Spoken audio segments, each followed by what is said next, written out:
السلام عليكم ورحمة الله وبركاته. إن الحمد لله نحمده ونستعينه ونستغفره ونعوذ بالله من شرور أنفسنا ومن سيئات أعمالنا. من يهده الله فلا مضل له ومن يضلل فلا هادي له، وأشهد أن لا إله إلا الله وحده لا شريك له، وأشهد أن محمدا عبده ورسوله صلى الله عليه وعلى آله وصحبه وسلم تسليما كثيرا. أما بعد، سب تعریفیں اللہ تعالیٰ کے لیے جو سب جہانوں کے مالک ہیں، اور درود و سلام حضرت محمد مصطفیٰ صلی اللہ علیہ وآلہ وسلم پر، جنہیں اللہ تعالیٰ نے رحمت للعالمین بنا کر بھیجا. اس بات باری تعالیٰ ہے وَلِلَّهِ عَلَى النَّاسِ حِجُّ الْبَيْتِ مَنِ اسْتَطَاعَ إِلَيْهِ سَبِيلًا. آج کے درس میں انشاءاللہ حج کے احکام اور مسائل بیان کریں گے، اور حج کے آخر تک یہ دروس چلتے رہیں گے انشاءاللہ. لیکن اس سے پہلے کہ حج کے احکام اور مسائل بیان کیے جائیں، میں ضرور سمجھتا ہوں کہ حج کیسے شروع ہوا. حاجی جب حج کی نیت کرتا ہے تو لبیک اللہم لبیک کہتا ہے، اور لبیک کا مطلب ہے اے اللہ میں حاضر ہوں، اے اللہ میں حاضر ہوں. یہ الفاظ انسان تب کہتے ہیں جب اسے کوئی پکارے. تو اللہ تعالیٰ نے کب اور کیسے ہمیں پکارا حج کے لیے. تو آج کے درس میں ہمیں دیکھتے ہیں کہ حج کیسے اور کب فرض ہوا، اور حج کی تاریخ کیا ہے. اللہ تعالیٰ نے ابراہیم علیہ السلام کو اور ان کے گھرانے کو چنا ہے اس عظیم عبادت کے لیے. اور حج جو آج ہم کرتے ہیں، یہ ابراہیم علیہ السلام اور ان کے گھرانے کی یاد تازہ ہوتی ہے ہر سال. تو آج کے درس میں ابراہیم علیہ السلام کا قصہ بیان کرتے ہیں.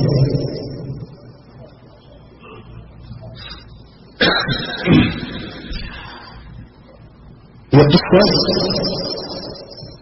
شروع ہوتا ہے حج کی مناسبت سے مکہ میں، جب ابراہیم علیہ السلام حاجر علیہ السلام اور اپنے دودھ پیتے بچے کو مکہ کی طرف لے آتے ہیں اور وہاں پر چھوڑ دیتے ہیں. تو یہ قصہ یہاں سے شروع ہوتا ہے. لیکن وقت کی مناسبت سے ابراہیم علیہ السلام کا ذکر ہو رہا ہے، تو میں جو پہلا قصہ گزر چکا ہے وہ میں مختصراً بیان کرتا ہوں، پھر یہاں سے تفصیل کے ساتھ قصہ بیان کریں گے. ابراہیم علیہ السلام عراق کے شہر بابل میں پیدا ہوئے، اور ایک ذو حسب نسب خاندان میں پیدا ہوئے. سردار گھرانہ تھا، وہاں پر پیدا ہوئے، اور بچپن سے ہی انہیں بت پرستی سے نفرت تھی. اور اللہ تعالیٰ کی حکمت تھی کہ ان کے گھر والے سب بت پرست تھے، اور ان کا والد جن کا نام تاریخ تھا، آزر ان کے والد کا لقب ہے، نام نہیں ہے آزر. قرآن مجید میں آزر کا لفظ موجود ہے، یہ ابراہیم علیہ السلام کے والد کا نام ہے بلکہ لقب ہے. اور اس طریقے سے وہ بت پرستی میں سب سے آگے تھے، اور اپنے قوم کے سرداروں میں سے ایک مشہور سردار تھے، اور دین رہنما انہیں کہا جاتا تھا. تو ابراہیم علیہ السلام بچپن سے ہی بتوں سے نفرت کرتے تھے. 5-6 سال کا بچہ کیا سمجھتا ہے، لیکن اس وقت سے جب سے انہیں ہوش سنبھالا ہے، انہوں نے بت پرستی دیکھی ہے، اور ان کے دل میں نفرت پیدا ہو گئی تھی. یہ فطرت ہے انسان کی. توحید جو ہے یہ ہر انسان کے دل میں فطرت ہے. شرک بعد میں آیا ہے، شیطان کے وسوسے سے یہ شرک پھیلا ہے. حقیقت ہر انسان جو بھی پیدا ہوتا ہے توحید پر پیدا ہوتا ہے.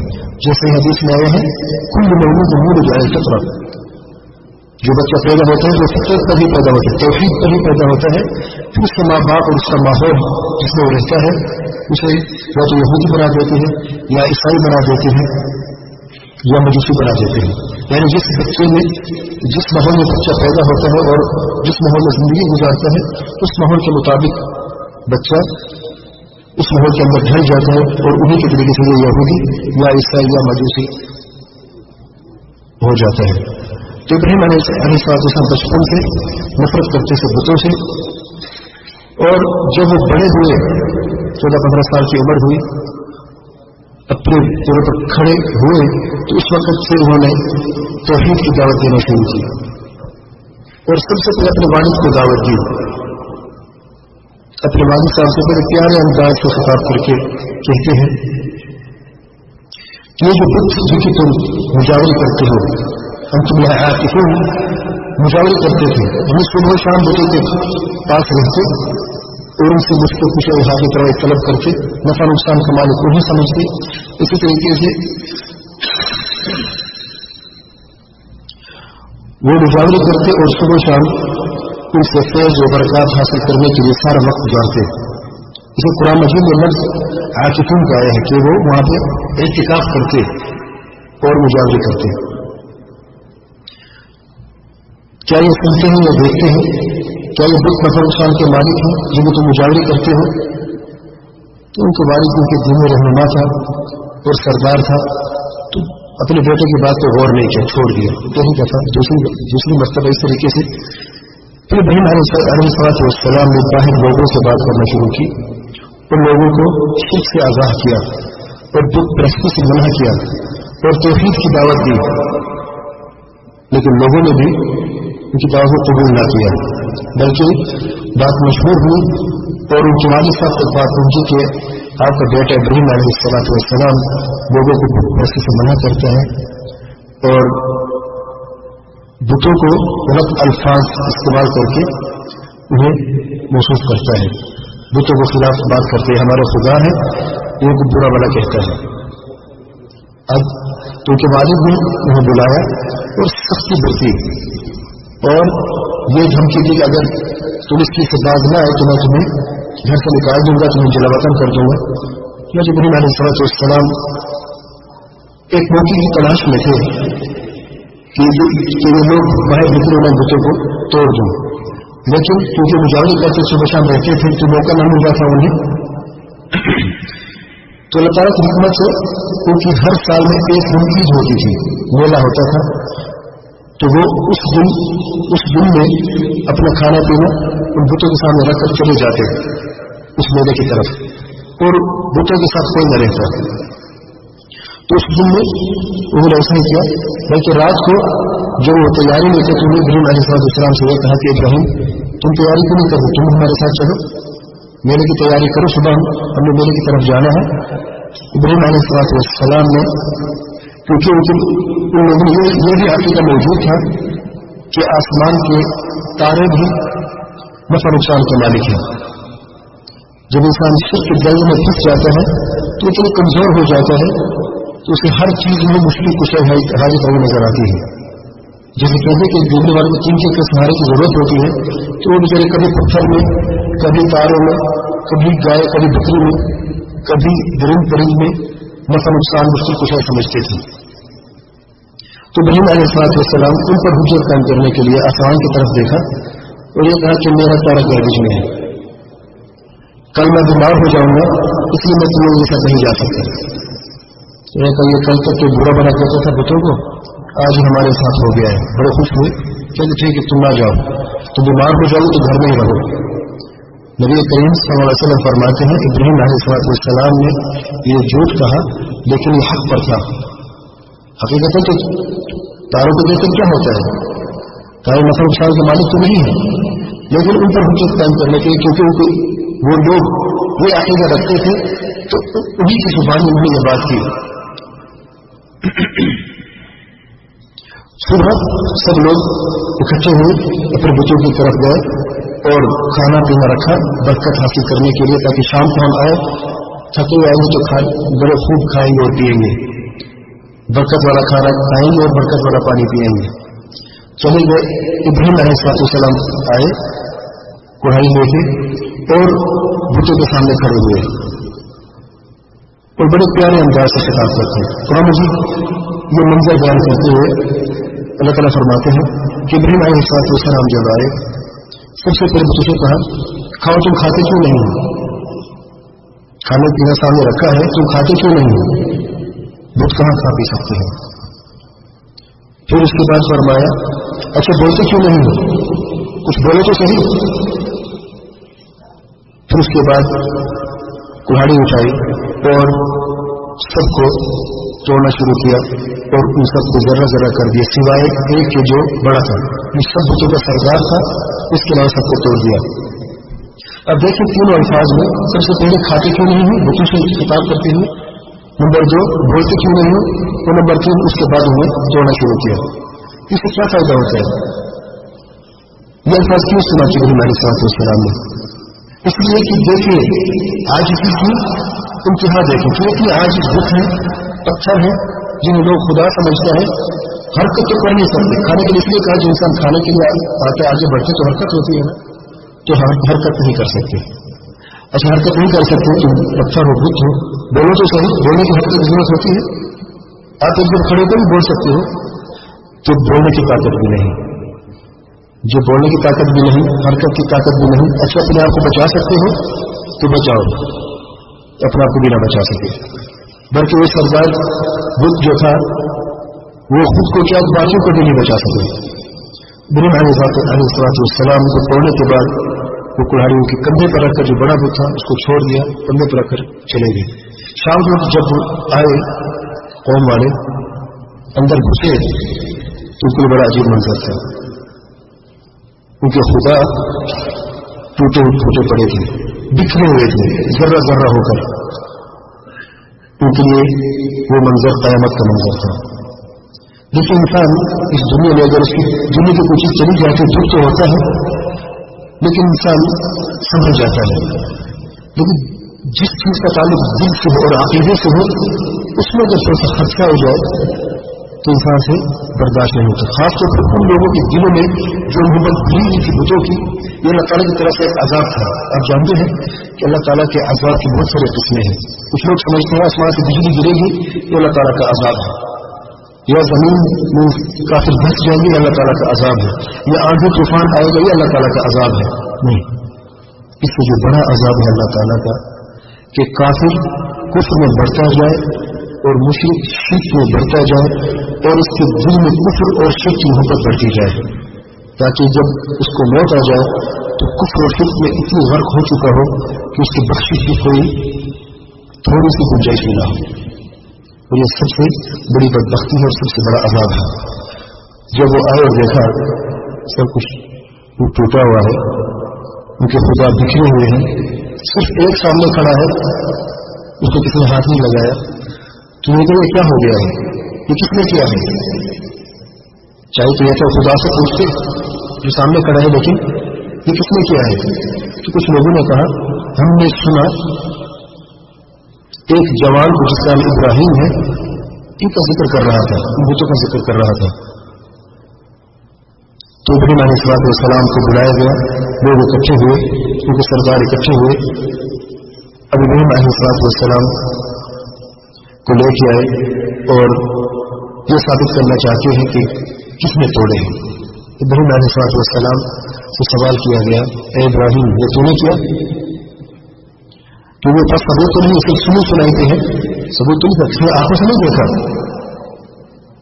ابراہیم علیہ السلام بڑے پیارے انداز سے کہ تم مجھ سے پوچھتے ہو اس کام میں دوسرے کیوں نہیں پوچھتے ہو؟ جس آگے سے جس کہاڑے سے یہ تمہارے بت ٹوٹے ہیں وہ بھی کسی کندھے پر ابھی تک رکھا ہوا ہے, تو اسی سے پوچھو کس نے توڑے ہیں. میں تو یہ کہتی ہوں اس نے توڑے ہیں. بڑا پختہ جواب ہے اور یہ عقلی دلیل ہے. جب سامنے والا قرآن اور حدیث کی دلیل کو نہ سمجھے تو پھر عقل کی دلیل بھی دینی چاہیے, جس سے آپ کا خصم جو ہے, آپ کا مخالف جو ہے وہ کمزور ہو جاتا ہے.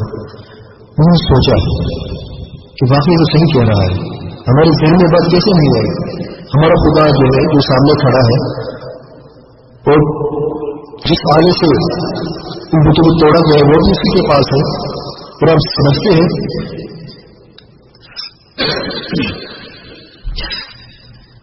کسی کیس میں بھی اگر کسی کا قتل ہو جائے تو جس چیز سے قتل کیا جائے اگر وہ چیز مل جائے تو اس پر انگلی کے نشان دیکھے جاتے ہیں اور قاتل کا پتہ معلوم کرنے کہ قاتل کون ہے، تو اس میں کچھ کسی کا نہیں رہتا۔ تو نے کہا کہ بات تو اس کی سچ ہے، تمہاری اس کے کندھے پہ ہے، بھوت بھی سامنے کھڑا ہے، تو وہ صرف اس نے کیا ہو، لیکن جب شرک اور کفر کی کالک دل میں بھر جائے تو پھر حق کا نور نظر نہیں آتا۔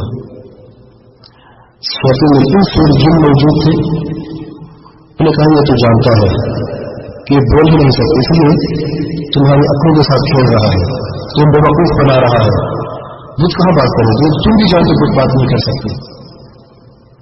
تو ابراہیم علیہ السلام نے بڑے پیارے انداز میں فرمایا جو بات نہیں کر سکتے تو کیا وہ عبادت کی جا سکتی ہے؟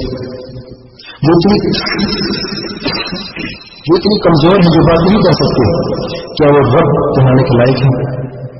جو اپنی حفاظت نہیں کر سکتے کیا وہ تمہاری حفاظت کر سکتے ہیں؟ کیا وہ نفع نقصان کے مالک ہو سکتے ہیں؟ کیا وہ مشکل کشا حاجت روا ہو سکتے ہیں؟ سب خاموش ہو گئے، جواب نہیں تھا ان کے پاس۔ اب آئے طاقت پر، اپنی طاقت دکھائی اور اپنے بتوں کو بدلہ لینے کے لیے انہیں قید کر دیا، اور سب سے آگے ان کا اپنا والد تھا ابراہیم علیہ السلام۔ ابراہیم علیہ السلام کا والد آج سب سے آگے تھا، انہیں بند کر دیا ابراہیم علیہ السلام کو۔ اب سزا موت انہیں سنائی کہ ابھی تمہیں ایسی سزا دیں گے جس کو دیکھ کر کوئی شخص بھی سوچے گا بھی نہیں کہ ہمارے بچوں کو ہاتھ لگائے، مشکل ترین سزا۔ چنانچہ انہوں نے آگ جلانا شروع کی، پورا 1 مہینہ آگ کو سلگایا گیا، اور رسول فرماتے ہیں کہ اگر پرندہ بھی اس آگ کے اوپر سے گزرتا تو اس سیک کی وجہ سے مر جاتا، اتنی شدید آگ۔ ابراہیم علیہ السلام کو لے کے آتے ہیں، اب آگ کی طرف کوئی جا نہیں سکتا، اتنا زیادہ سیک ہے جو آسمان کی طرف جا رہا ہے، تو قریب کون جا سکتا ہے؟ انہیں ابراہیم علیہ السلام کو منجنیق میں ڈالا۔ منجنیق ایک خاص آلہ ہوتا ہے جو جنگوں میں استعمال کیا جاتا تھا پچھلے زمانے میں، جس میں بڑے بڑے پتھر رکھ کر دور سے پھینکے جاتے ہیں، غلیل کی طرح۔ غلیل چھوٹی ہے تو غلیل کا آئیڈیا بھی اس منجنیق سے آیا ہے۔ اسی طریقے سے انہیں اس منجنیق میں بٹھایا گیا، ہاتھ پاؤں باندھ کر، اور دور سے انہیں آگ کی طرف پھینکا گیا۔ نبی کریم صلی اللہ علیہ وسلم فرماتے ہیں صحیح حدیث میں، حسبنا اللہ ونعم الوکیل، یہ وہ دعا ہے جسے دعا المسفر کہتے ہیں، مصیبت زدہ کی دعا، اور یہ دعا کو آپ یاد کر لیں جتنے ساتھی بیٹھے یا سن رہے ہیں۔ حسبنا اللہ ونعم الوکیل، ہم میں سے کوئی انسان مصیبت سے محفوظ نہیں، مصیبتیں آتی رہتی ہیں۔ اللہ تعالیٰ فرماتے قرآن مجید میں لقد خلقنا الانسان فی کبد، ہم نے انسان کو مصیبتوں میں پیدا کیا، ایک مصیبت آ رہی ہے، ایک مصیبت جا رہی ہے، تو مصیبتوں میں اگر آپ یہ دعا کریں گے تو انشاءاللہ آپ کے لیے آسانی ہو جائے گی۔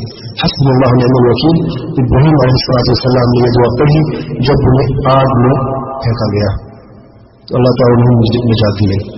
جس روایت میں آیا ہے کہ جب وہ راستے میں تھے ہوا میں تو انہیں پھینکا گیا دور سے، تو راستے میں جبریل علیہ السلام آئے اور کہا اے محمد کیا تجھے مدد، اے ابراہیم کیا تجھے مدد کی ضرورت ہے؟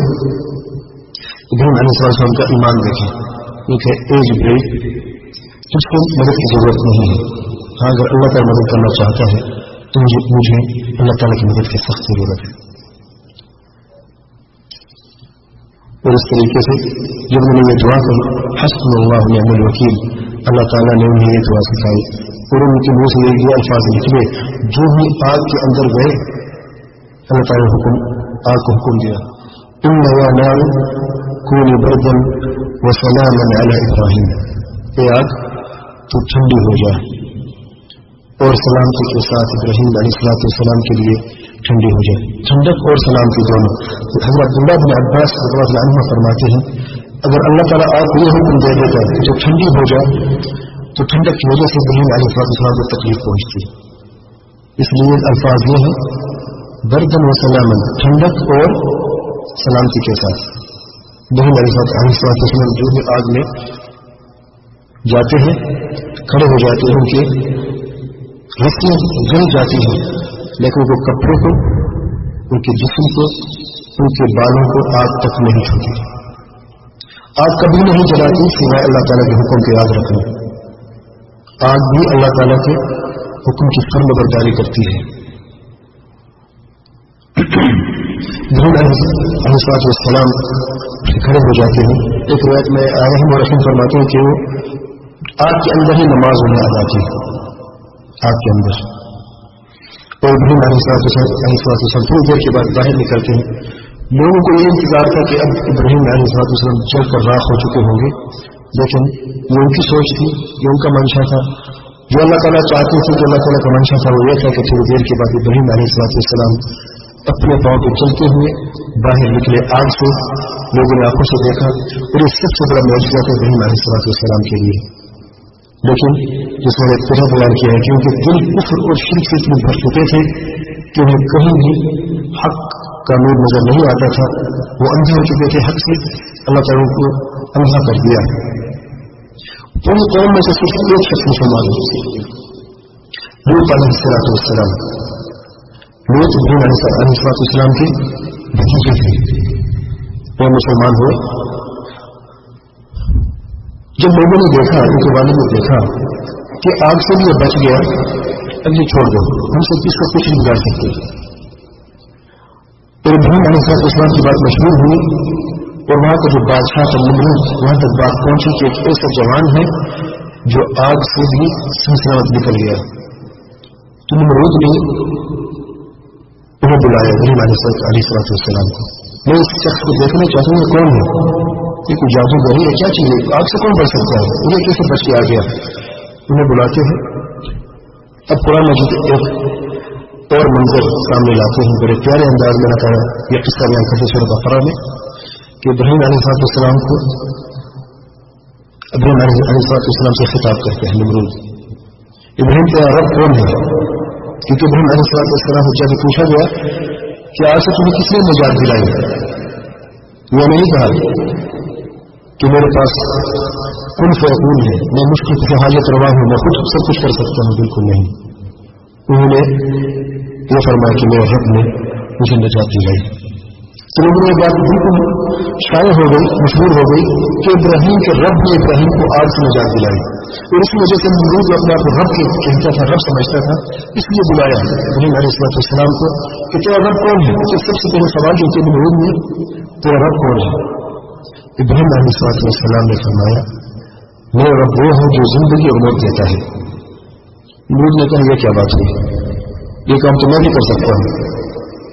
دو قیدی بلائے جن پر سزا موت تھی، دونوں کو بلایا اور ایک کو کہا جاؤ تمہیں میں نے معاف کر دیا، تمہاری جان کو بخش دیا، اور ایک کو قتل کر دیا. کیا دیکھو ابراہیم، یہ تو میں بھی کر سکتا ہوں. اس کو زندگی دے دی اور اس کو موت دے دی. ابراہیم علیہ السلام سمجھ گئے کہ یہ شخص اب سمجھنے والا نہیں. ان کا مقصد یہ نہیں تھا. اگر یہ زندگی موت ہوتی تو پھر بچے کو کس سے پکڑا گیا، بچے بھی کسی کو قتل کر دے، کسی کو چھوڑ دیں گے. یہ بچہ بھی کر سکتا ہے، نہیں کر سکتا. تو یہ مقصد نہیں تھا زندگی موت کا. ابراہیم علیہ السلام نے اس بات کو بحث نہیں کی.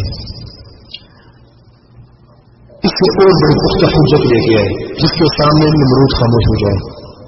اور یہی طریقہ دعوت اور تبلیغ کا، جب آپ دعوت کا کام کریں اور آپ کا مخالف آپ کی دلیل کو نہ سمجھ رہا ہو تو اس کو بھیجنا کیا کریں، کوشش کریں کہ اس سے اور پختہ دلیل جو ہے وہ بیان کریں. کیونکہ اگر آپ ایک ہی چیز کو پکڑ کے بیٹھے رہیں گے تو وقت ضائع ہوتا رہے گا.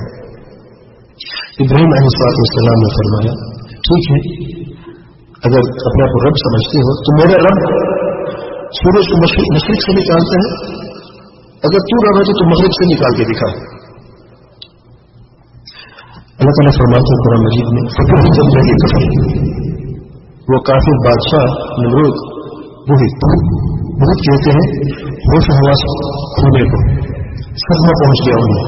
پہلی دفعہ کسی شخص نے انہیں یہ بات بیان کی کہ تو عاجز ہے نمرود. ابھی تو کوئی نہیں سمجھ سکتا کہ رب یہی ہے جو زندگی دیتا ہے، جو موت دیتا ہے، جس کے جو بادشاہ ہے، جس کو چاہے جیل میں ڈالے، جس کو چاہے سزا دے، جس کو چاہے معاف کر دے. یہ تو وہ کر سکتا تھا. لیکن زمین میں پہلی مرتبہ اس کے کانوں میں یہ آواز سنی، یہ الفاظ سنے کہ اے نمرود تو سورج کو مغرب سے نہیں نکال سکتا. فبہت الذی کفر. نمرود عاجز ہو گیا، جو اپنا کو رب سمجھتا تھا عاجز ہو گیا، کمزور ہو گیا. سوال یہ پیدا ہوتا ہے کہ نمرود نے ابراہیم علیہ السلام کو قتل کیوں نہیں کروا دیا؟ ابھی تو اس نے زندگی موت کا تماشا دکھایا تھا، منظر دکھایا، ایک کو معاف کر دیا، ایک کو قتل کروا دیا. ابراہیم علیہ السلام کے ساتھ ایسا کیوں نہیں کیا؟ انہوں نے کہا چلے جاؤ، میں تو معاف کر دیا، لیکن میرے ملک سے باہر چلے جاؤ. یہ شرط رکھی. معاف کیوں کر دیا؟ جانتے ہیں اپنی عزت بچانے کے لیے. سورج تو مغرب سے نہ نکال سکا اور تو اس کی بے عزتی ہو گئی. لیکن ابھی زندگی میں کی حد تک وہ تھوڑا سا اس نے کچھ کیا ہے. اب لوگوں کو یہ دکھانا چاہتا ہے کہ زندگی میں ابھی تک میرے ہاتھ میں ہے. اور اس میں بھی علم تھا کہ اب یدی آگ سے نکل کے آیا ہے تو اس کے رب اتنا طاقتور ہے جسے آگ سے بچا سکتا ہے، جو کوئی چیز کو نہیں چھوڑتی، تو مجھ سے دوسری مفہوم ضرور کرے گی. تو اپنی عزت بچانے کے لیے ابراہیم علیہ السلام عاجز ہو کر چھوڑ دیا کہ تھوڑی سی عزت میری بھی رہے گی، میں بھی بادشاہ ہوں. اور نمرود جانتے ہیں کیسے کس چیز نے ختم کیا، کیسے مرا نمرود جانتے ہیں. کون سا لشکر تھا، کون سی فوج تھی جو ابراہیم علیہ السلام لے کے آئے جس نے اس کفر اور کافر کا خاتمہ کیا؟ جانتے ہیں؟ ایک مچھر، دو نہیں، تین نہیں، فوج نہیں. یہ مچھر بھی اللہ تعالیٰ کی فوج میں سے ایک فوجی ہے. اس بادشاہ کے ناک کے اندر گھس جاتا ہے اور ناک کے اوپر والی ہڈی ہوتی ہے، اس میں چھوٹے سوراخ ہوتے ہیں. اس سوراخ کے اندر سے مچھر کہیں طریقے سے دماغ کے اندر گھس گیا. اب اس بادشاہ سے پوچھو تیرے بادشاہ کہاں ہے، کہاں تک تو رب بنا ہوا ہے، اب اپنے آپ کو بچا کے دکھاؤ. چیختا چلاتا رہا. کبھی آپ نے محسوس کیا اگر مچھر یا چھوٹی چھوٹی کام کے اندر داخل ہو جائے تو کتنی دقت ہوتی ہے؟ کسی کے ساتھ ایسا ہوا؟ چھوٹی چھوٹی کام کے اندر چلی جائے تو کتنی مشکل ہو جاتی ہے، کتنی تکلیف ہوتی ہے. اگر وہ دماغ کے اندر چلی جائے تو پھر کیا ہوگا؟ تو پھر مچھر جو خون چوستا ہے، جو خون پیتا ہے، جس کا درد اور تکلیف چوٹی سے کہیں زیادہ ہے، تو چوستا چلاتا رہا. اس کی بادشاہت کام نہ آئی، اس کا ملک اس کے کام نہ آیا، اس کی جھوٹی ربوبیت اس کے کام نہ آئی، اور وہ اس تکلیف اور شدت میں، اس عذاب میں وہ اس دنیا سے چلا گیا اور مر گیا. اللہ تعالیٰ ہم سے کیا چاہتا ہے؟ یہ کفر ہم دیکھتے کافروں کا غلبہ ہے. اللہ تعالیٰ کیا چاہتا ہے؟ فاتقوا اللہ ما استطعتم. اللہ تعالیٰ تقویٰ چاہتا ہے. بس کتنے متقی اور پرہیزگار ہو اللہ تعالیٰ دیکھنا چاہتا ہے. تو اس طرح سے نبی کا خاتمہ ہوا. ابراہیم علیہ السلام اس جگہ کو چھوڑ کر، اپنے گھر کو چھوڑ کر، اپنے والد کو چھوڑ کر، اپنے رشتے داروں کو چھوڑ کر، وہ اور لوط علیہ السلام دونوں چلے جاتے ہیں ہجرت کر کے فلسطین کی طرف. وہاں پر حران ایک جگہ ہے، ایک علاقہ ہے، وہاں پر جاتے ہیں. اور وہاں پر لوگوں کا ایک عجیب طریقہ تھا. لوگ وہاں پر چاند اور تاروں کی عبادت کرتے تھے، سورج کی عبادت کرتے تھے، اور دوسروں کی بھی عبادت کرتے تھے، لیکن زیادہ تر انہیں کی عبادت کرتے تھے، چاند اور ستاروں کی. تو ابراہیم علیہ السلام کچھ ایسا وہاں پہ رہا، توحید کی دعوت دی، کوئی کام نہ آئی، کوئی مسلمان نہیں ہوا. تو ابراہیم علیہ السلام نے سوچا یہ لوگ اللہ تعالیٰ کی آیات کو سمجھنے والے، تو اپنی دلائل سے انہیں سمجھایا جائے. تو ایک رات کو بیٹھے تھے اور رات میں زیادہ عبادت کرتے تھے کیونکہ تارے رات کو زیادہ نظر آتے ہیں. تو رات کو وہ سب اکٹھے ہوتے، سراج پر چلے جاتے، سارا رات عبادت میں گزارتے. ابراہیم علیہ السلام نے دیکھا جو سب سے زیادہ چمکتا ہوا تاروں نظر آیا، وہ کہا دیکھو یہ میرا رب ہے. تو اس کے مطلب ہے کہ ابراہیم علیہ السلام نعوذ باللہ شرک کیا، نعوذ باللہ من ذلک. اللہ تعالیٰ کے پیارے نبی معصوم ہوتے چھوٹے سے چھوٹے گناہ سے بھی، تو شرک وہ گناہ ہے، وہ کبیرہ گناہ جو اللہ تعالیٰ کبھی معاف نہیں کرنے والا. اس لیے اللہ تعالیٰ سورہ الانعام میں جب یہ قصہ بیان کیا ہے، اس سے پہلے اللہ تعالیٰ نے یہ فرمایا کہ میں نے ابراہیم علیہ السلام کو پوری کائنات دکھا دی. یہ جتنے بھی تارے ہیں، چاند ہے، زمین ہے، آسمان ہے، جتنے بھی اللہ تعالیٰ کی کائنات موجود ہے، اللہ تعالیٰ نے ابراہیم علیہ السلام سب کچھ دکھا دیا تاکہ کہنے والے یہ نہ کہے ابراہیم علیہ السلام کو پتہ ہی ہے تو اس کا رب کہاں ہے تو رب بھوت کر رہا. اس میں پہلے ایک تارے کی عبادت کی پھر چاند کی تھی پھر سورج کی تھی. بالکل غلط بات ہے. کچھ مورخین نے یہ بات بیان کی لیکن یہ غلط ہے, بالکل بے بنیاد بات ہے. اللہ تعالیٰ اپنے پیارے انبیاء علیہ السلام کو چھوٹی سی چھوٹی نافرمانی و غلطی سے اللہ تعالیٰ نے محفوظ کیا ہے, وہ معصوم ہے. تو تارے کو دیکھ کر کہا ٹھیک ہے جب تمہارے رب ہے تمہارے یہ رب ہے. اب یہ حجت قائم کرنے کے لیے اپنی دلیل بیان کر رہے ہیں. انہوں نے کہا ٹھیک ہے بڑا خوبصورت ہے تمہارا رب, ٹھیک ہے. جب صبح ہوئی ابراہیم علیہ السلام نے دیکھا کہ کچھ بھی نہیں.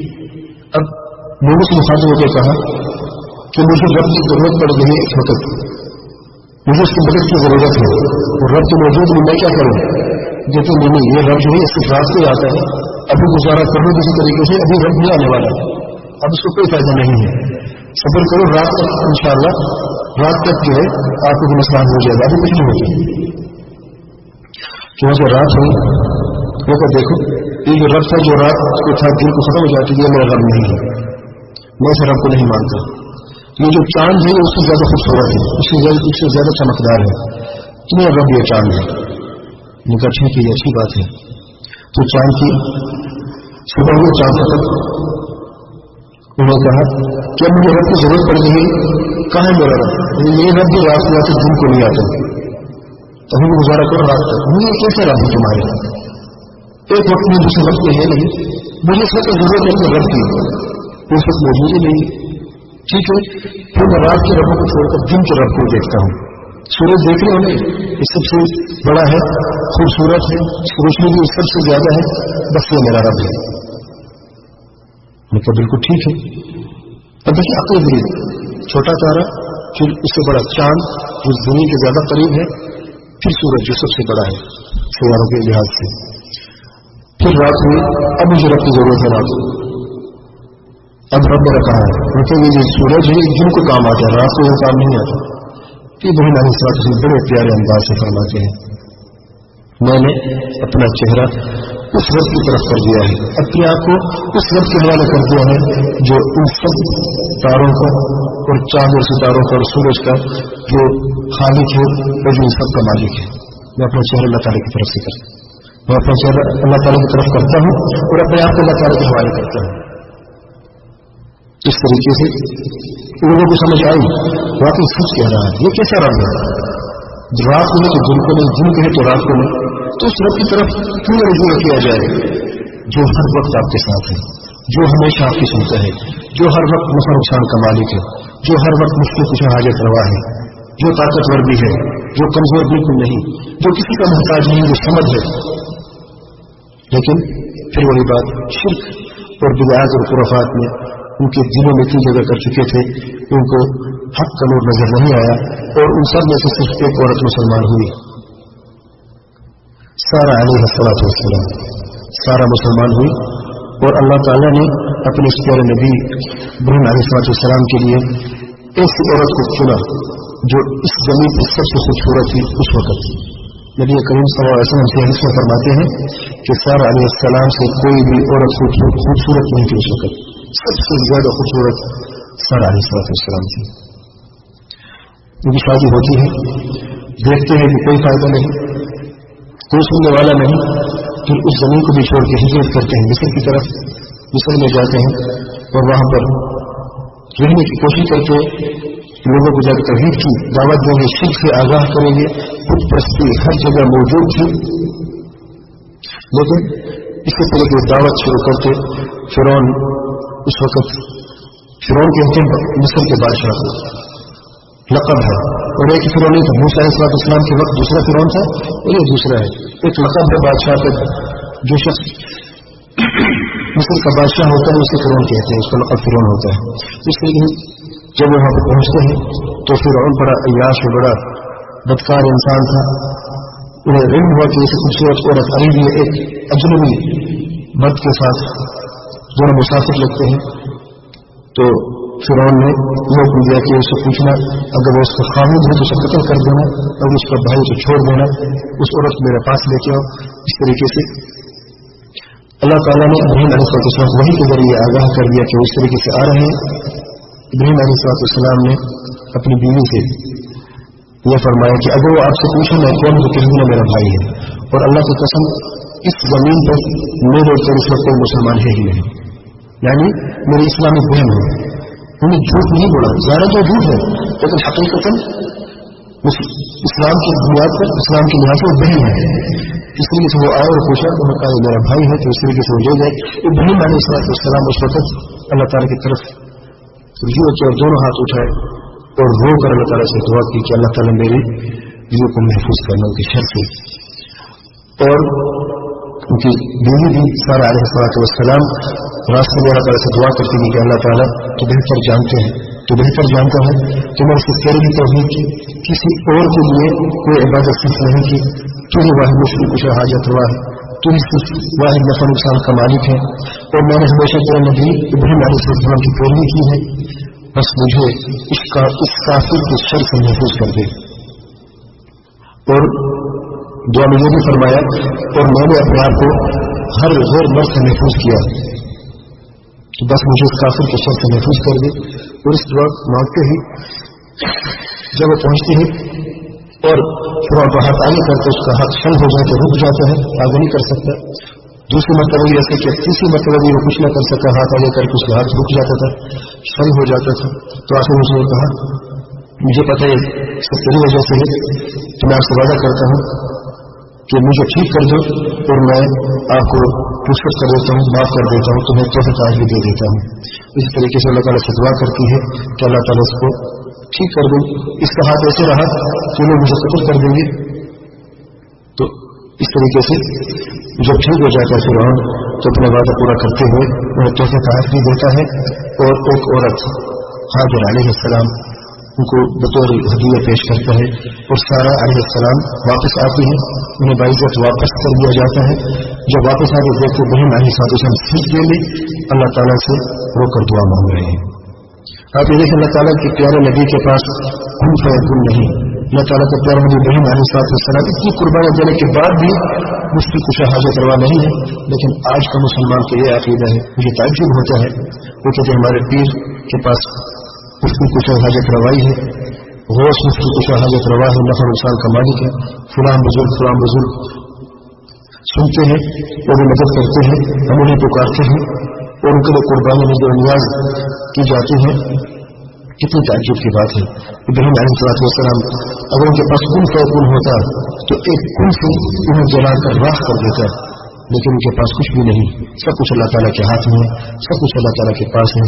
نفع نقصان کا مالک بھی اللہ تعالیٰ ہے, اس کی کچھ حاجت روا بھی صرف اور صرف اللہ تعالیٰ ہے. تو اللہ تعالیٰ کی طرف رجوع کیا, دعا مانگتے رہے. اور اس میں یہ بھی دیکھی کہ ابراہیم علیہ السلام کو علم غیب آتا ہے. اگر وہ علم غیب ہوتا تو کبھی پریشان نہ ہوتے, مجھے پتہ ہوتا ہے کہ محفوظ ہو کر واپس آ جاتے. لیکن جب وہ علم غیب نہ تھا تو اللہ تعالیٰ سے بار بار دعا کرتے رہے اور اللہ تعالیٰ سے سب زندگی کر دعا کرتے رہے اس وقت تک جب تک کہ ان کی بیوی واپس نہیں آئی. تو علم غیب اگر اللہ تعالیٰ کے پیارے انبیاء علیہ السلام کے پاس بھی نہیں تو پھر کسی اور کے پاس بھی نہیں. مشکل کچھ حاجت رہا ہوگا ان کے پاس نہیں تو پھر کس کے پاس ہو سکتی ہے. علم غیب مطلب کا مالک صرف اللہ تعالیٰ ہے, اس کی کچھ حاجت روا نفع نقصان کا مالک بھی صرف اور صرف اللہ تعالیٰ ہی ہے. ابراہیم علیہ السلام دیکھیں ان کی بیوی اور ان کے ساتھ اور عورت حاجر علیہ السلام, اب 3 لوگ ہو گئے اور 3 واپس چلے جاتے. ابراہیم علیہ السلام چنانچہ فیصلہ کرتے ہیں کہ اس ملک میں ہم نہیں رہ سکتے جس میں کوئی بدکاری ہے, جس میں کفر اتنا پھیلا ہوا ہے. اور وہاں سے وہ پھر ہجرت کر کے واپس جاتے ہیں فلسطین کی طرف, وہاں پر رہتے ہیں. سارا علیہ السلام دیکھتی ہے کہ ان کا خامن کو اولاد کی طرف ہے, لیکن ابراہیم علیہ السلام اتنی قربانی دینے کے باوجود بھی اپنے گھر چھوڑا, اپنے والد کو چھوڑا, اپنے رشتے داروں کو چھوڑا, اپنے وطن کو چھوڑا, سب کچھ قربانی دینے کے بعد بھی اپنی جان کی بھی پرواہ نہ کی. اس کے باوجود بھی انہوں نے اللہ تعالیٰ سے اولاد کی دعا نہیں مانگی. دیکھیے ایمان کا تقاضا دیکھیں, ایمان کی پختگی دیکھیں. اللہ تعالیٰ اگر مانگتے اللہ دے دیتے. اب دل میں تمنا ہے لیکن زبان پر الفاظ نہیں. لیکن بیوی سمجھتی ہے کہ اس کے خاوند کو کیا چاہیے, کیونکہ بیوی اپنے خاوند زیادہ قریب ہوتی ہے. تو باتوں میں جب وہ کسی بچے کو دیکھتے تو پتہ چل گیا کہ میرے خاوند کو بچوں کی ضرورت ہے اور میں بعد میں بچے نہیں پیدا کر سکتی، تو بطور ہدیہ حاجر علیہ السلام کو ابراہیم علیہ السلام بطور ہدیہ پیش کرتے ہیں اور کہتے ہیں میری طرف اجازت ہے شادی کر لیں۔ ابراہیم علیہ السلام شادی کرتے ہیں، اللہ تعالیٰ کی رحمت، اللہ تعالیٰ کا فضل و کرم، اللہ تعالیٰ انہیں بیٹا عطا فرماتے ہیں اسماعیل علیہ السلام۔ لیکن یہ بھی عورت کی ایک فطرت ہے، غیرت عورت میں موجود ہے اور وہ برداشت نہ کر سکی اور آہستہ آہستہ حضرت سارہ علیہ السلام کے لیے نفرت پیدا ہو گئی حضرت حاجر علیہ السلام کی طرف، اور وہ آہستہ آہستہ اس سے دور ہوتی گئی۔ اللہ تعالیٰ نے ابراہیم علیہ السلام کو حکم دیا کہ حاجر علیہ السلام کو اور اس دودھ پیتے بچے کو یہاں سے لے جاؤ اور مکہ کی طرف لے جاؤ۔ ابراہیم علیہ السلام اللہ تعالیٰ کا حکم مانتے ہوئے دونوں کو لے کے جاتے ہیں، مکہ کی طرف پہنچتے ہیں۔ صحرا، تپتی ہوئی ریت اور خشک پہاڑوں کے سوا کچھ بھی نہیں، کوئی زندگی کی نشانی بھی نہیں، کوئی زندہ چیز کی نشانی نہیں، کچھ بھی نہیں۔ ایک مچھلی پانی کی اور ایک برتن جس میں کھجور تھا وہ رکھا اور وہاں سے چلے گئے، کوئی بات نہیں۔ اللہ تعالیٰ کو یہ حکم تھا کہ بات بھی نہیں کرنی، کتنی مشکل امتحان ہے۔ ابراہیم علیہ السلام کی 86 سال کی عمر کی جب انہیں بیٹا پیدا ہوا اسماعیل علیہ السلام، 86 سال کی عمر میں انسان کو 86 سے تمنا ہو کہ مجھے بچہ ہو، اس کے بعد بچہ پیدا ہو اور وہ بھی لڑکا، اور لڑکا لڑکے سے زیادہ محبوب ہوتی ہے، اسی طرح ہے انسان کی، وہ بھی اس مشکل کے بعد لڑکا پیدا ہو، پھر بیوی جس سے بچہ پیدا ہو زیادہ محبوب، زیادہ قریب ہوتی ہے، اور اللہ تعالیٰ کا یہ حکم کہ انہیں یہاں اس تپتی ریت میں یہ خشک پہاڑ میں چھوڑ کے واپس چلے جاؤ، اور اس سے زیادہ مشکل ہے کہ بات بھی نہیں کرنی کوئی بھی، کتنی مشکل ہے۔ ابراہیم علیہ السلام انہیں وہاں پہ بٹھایا اور واپس چلے گئے۔ حاجر علیہ السلام پیچھے دوڑے، کہاں جا رہے ہیں؟ اکیلا چھوڑ کے کہاں جا رہے ہیں؟ ابراہیم علیہ السلام کوئی جواب نہ دیا۔ دوسری مرتبہ، تیسری مرتبہ، اسی طریقے سے پھر انہیں یاد آیا کہ ایسا متقی پرہیزگار شخص، اللہ تعالیٰ کا پیارا نبی، ہمیں کیسے یہاں پہ چھوڑ کے جا سکتے؟ یہ ضرور اللہ تعالیٰ کا حکم ہی ہوگا۔ تو نے ایک سوال کیا، اے ابراہیم کیا اللہ تعالیٰ کا حکم ہے؟ ابراہیم علیہ السلام نے اشارہ کرتے ہوئے فرمایا جی ہاں، صرف یہی اجازت تھی اور کوئی اجازت نہیں کی بات کرنے کی۔ تو اس مومنہ عورت حاجر علیہ السلام نے فرمایا اللہ کی قسم اللہ تعالیٰ ہمیں کبھی ضائع نہیں کرے گا، اگر اللہ تعالیٰ کا حکم ہے تب تو ریت صحیح، خود پہاڑ ہی صحیح، تو اللہ تعالیٰ ہمیں کبھی ضائع نہیں کرے گا۔ یہ کہنے کو واپس چلے گی۔ دیکھیں ایمان، دیکھیں کتنی پختہ ایمان ہے، اور اللہ تعالیٰ نے سب سے پہلے اللہ تعالیٰ جو چاہتے ہیں انسان سے، انسان کیا کرتا ہے جب مصیبت آتی ہے تو آپ کو سب سے پہلے جو الفاظ نکلتے ہیں، جو عمل کرتے ہیں، وہ بھی لکھا جاتا ہے اور اسی پہ ہر چیز کی بنیاد بنتی ہے۔ یاد رکھیں سب سے پہلے جو آپ کہتے ہیں، تو سب سے پہلے یہ نہیں کہا ابراہیم کہاں میں چھوڑ کے جا رہے ہو، تم کیسے مزید ہو، میں موت سے ہر اتار کے جا رہا ہوں، یہاں پر موت کی موت ہر طرف سے، کہاں اکیلے عورت میں کیا کرو گے، پھر بچے نہیں کہہ رہا وہ کیا کرے گا، ان کو نہیں۔ سب سے پہلے الفاظ جو تھے اللہ تعالیٰ کا حکم ہے، انہوں نے کہا جی ہاں فلاں اللہ تعالیٰ کی قسم اللہ تعالیٰ ہمیں کبھی ضائع نہیں کرے گی، یعنی اللہ تعالیٰ ہمیں ہر شر سے محفوظ کرے گی، یہ ایمان تھا۔ اور جب انسان اللہ تعالیٰ کے امتحان میں پاس ہو جائے تو دیکھیں اللہ تعالیٰ سے کیا عطا فرماتا ہے۔ واپس چلیے بچے کے ہاتھ بیٹھ گئی۔ ابراہیم علیہ السلام تھوڑا سا آگے گئے، جب آنکھوں سے اوجھل ہو گئے تھوڑا سا، اللہ تعالیٰ کی طرف سے دونوں ہاتھ اٹھا کر اللہ تعالیٰ سے دعا کی، لیکن پھر اللہ تعالیٰ سے دعا ربنا انی اسکنت من ذریتی بواد غیر ذی زرع عند بیتک المحرم ربنا لیقیموا الصلاة فاجعل أفئدة من الناس تهوی الیہم وارزقهم من الثمرات۔ یہ عظیم دعا ہے، قرآن جی پڑھتے ہیں بار بار پڑھتے ہیں کہ ہمیں پتہ نہیں ان الفاظوں میں کیا موجود ہے۔ ربنا اے میرے رب، انی اسکنت میں نے سکونت دی، جگہ دی۔ اب جب مسکن کسے کہتے ہیں؟ گھر کو کہتے ہیں، اور مسکن کیوں کہتے ہیں؟ جہاں پر سکون ملے، یہی ہوتا ہے نا سکون کی جگہ۔ تو کیا یہ صحرا سکتے ہیں سکون کی جگہ تھی؟ سوچو ذرا، میں نے سکونت دے دی، تیرا حکم تھا اللہ تعالیٰ، مجھے یقین ہے کہ یہ جگہ کے لیے سکون کی جگہ ہو جائے گی، میں نے وہاں پہ سکونت دے دی. اور یہ سب ضروریت تھی، اولاد ضروریت، بیوی کا نام نہیں لیا.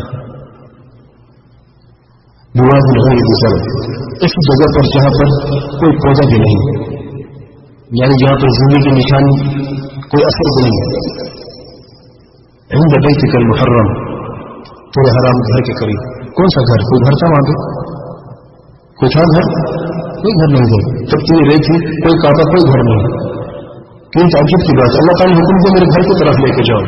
جب وہاں پر پہنچے تو کوئی گھر بھی نہیں، لیکن ایک مرتبہ یہ نہیں کہ اللہ تعالیٰ تیرا گھر کہاں ہے، یہ کہاں جائیں گے؟ دھوپ ہے، جب تم یہ رہے تھے گھر بھی نہیں ہے، بالکل نہیں. ایمان کی پختگی دیکھیں، عند بیتک المحرم، گھر نہیں ہے، لیکن اللہ نے فرمایا میرا گھر ہے، نظر بھی نہیں آ رہا، لیکن ایمان اتنا ہے کہ اللہ تعالیٰ تیرے گھر کے قریب چھوڑ کے جا رہا ہوں.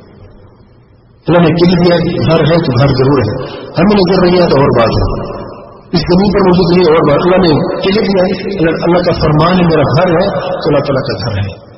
لیکن آج ہم دیکھیں چیز پہ ہمارا ایمان ہے. گھر موجود تھا، بنیادیں موجود تھی، آگے پتہ چلتے کس طریقے سے انہیں گھر کی تعمیر کی. لیکن امتحان پر امتحان اور مشکل امتحان، کٹھن امتحان. ربنا لیقیموا الصلاۃ، یہ نماز کہاں سے آ گئی کہ اللہ تعالیٰ انہیں توفیق دینے کو نماز قائم کرے. اب دعا مانگ رہے ہیں، نماز کا ذکر کہاں سے آ گیا کہ اللہ تعالیٰ میری ذریت کو توفیق دے کہ وہ پہلے نماز ادا کرے. کیونکہ نماز ایک ہی ذریعہ ہے جس سے انسان کا اپنے رب سے تعلق ہوتا ہے اور کوئی تعلق نہیں. اللہ تعالیٰ کا سب سے بڑا فضل کرم اور احسان جو ہے اپنے بندے پر یہ ہے کہ 5 وقت اللہ تعالیٰ کے سامنے کھڑے ہو کر ہم اللہ تعالیٰ سے گفتگو کرتے ہیں، اللہ تعالیٰ کے قریب ہوتے ہیں. کہ ایک راستہ اللہ تعالیٰ ایک راستہ بنانا میرے ضروریت کے لیے جس سے اس راستے سے تیرے ساتھ تعلق رہے. یہ نماز کی توفیق عطا فرمانا. صرف میری دعا سے کچھ نہیں ہونے والا ہے. آپ دیکھیں گا دعا تو کر رہے ہیں، اللہ تعالیٰ کو وہ بھی فرما رہے ہیں، لیکن انہیں بھی کچھ کرنا چاہیے. اگر وہ کوئی محنت نہیں کرتے، کوئی نیک کام نہیں کرتے تو اس دعا کا کیا فائدہ؟ تو انہیں بھی توفیق دیں کہ وہ ایسے اچھے بنے، نیک اور صالح بنے. اور نماز وہ چیز ہے جو انسان کو نیک اور صالح بناتی ہے. سب سے بہترین عمل توحید کے بعد، عقیدے کے بعد نماز ہے. اس لیے نماز کا ذکر ہوا کہ وہ نماز کی توفیق دے تاکہ اپنے اندر اتنی صلاحیت پیدا ہو جائے ان کی کہ جو میں دعا مانگ رہا ہوں اللہ تعالیٰ کو قبول فرما اور تیرے ساتھ ہمیشہ کے لیے تعلق رہے. فجعل أفئدة من الناس تهوي إليهم، جب وہ ایسا کرے نماز قائم کرے تو اس کے بدلے میں اللہ تعالیٰ اس جگہ پر لوگوں کے لیے، لوگوں کے دلوں کو یہ بات ڈال دے کہ وہ اس جگہ کے لیے کھینچے چلے آئے. لیکن لفظ تہوی افئدہ، لوگوں کے دل، لوگ خود نہیں، لوگوں کے دل.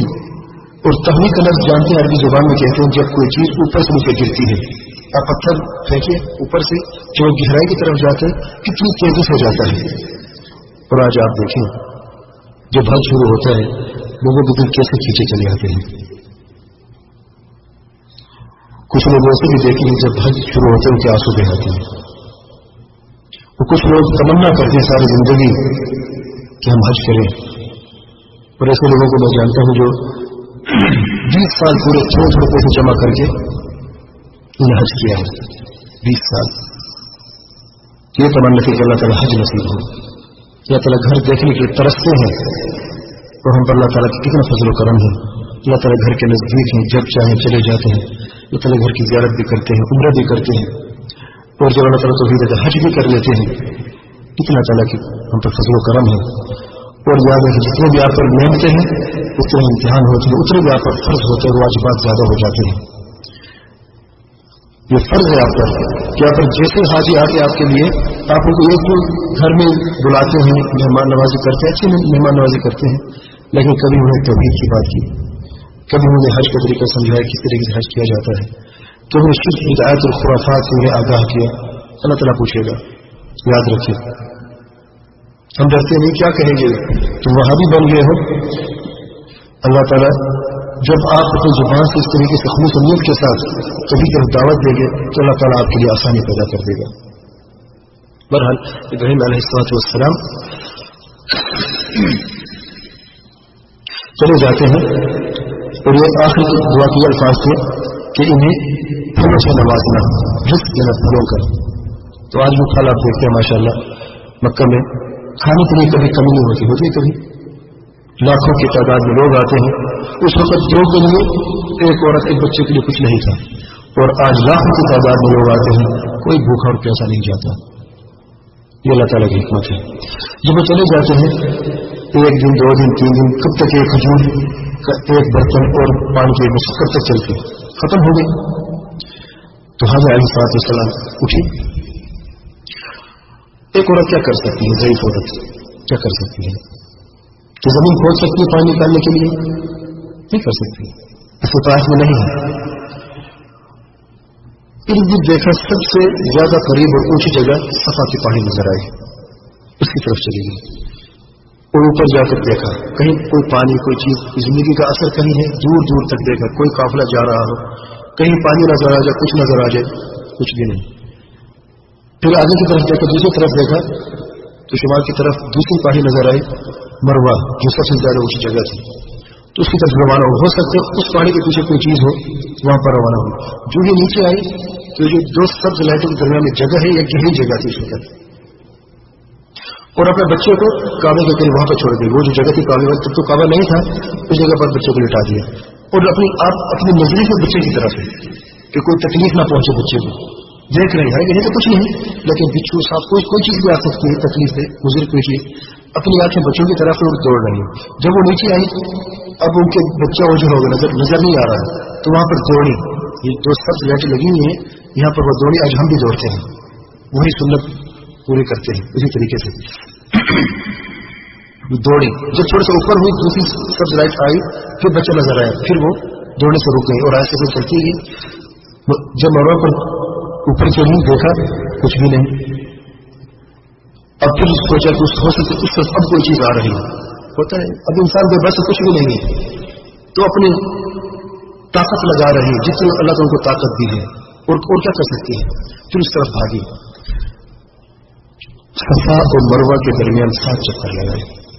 7 چکر کے بعد جب وہ مروہ پر کھڑی تھی، آواز سنی اور یہ کہا صح بخاری میں صح کہتے خاموش ہو جاؤ، خاموش ہو جاؤ. کسے خاموش کروا رہے ہیں؟ کوئی تھا صاحب؟ ان کی سانس پھولی ہوئی تھی. اب تم نفس کو کہہ رہی ہیں خاموش ہو جاؤ، خاموش ہو جاؤ. اور جا کے دیکھا کہ کوئی سایہ نظر آئی، کوئی چیز نظر آئی بچے کے قریب.